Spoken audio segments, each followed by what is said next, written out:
Sir நான் இந்த இடத்துல ஒன்று கேட்குறேன். நான் படுக்கையை பகிர்ந்துக்கும் போது இந்த சுக ஆதாயம் 2 பேருக்கு தானே சார் இருக்குது. இது யாரும் பேச மாட்டுறாங்க.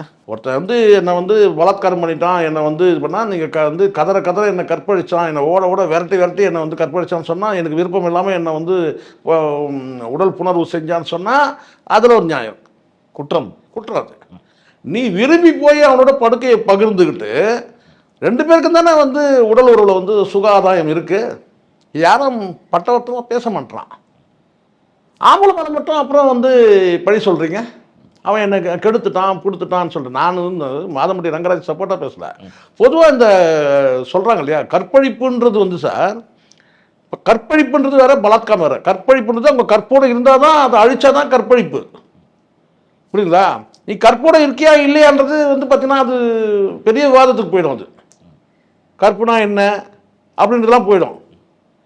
நான் சொல்கிறது என்னென்னு கேட்டிங்கன்னா, 2 பேரும் விரும்பி போய் படுக்கையை பகிர்ந்துக்கிறீங்க.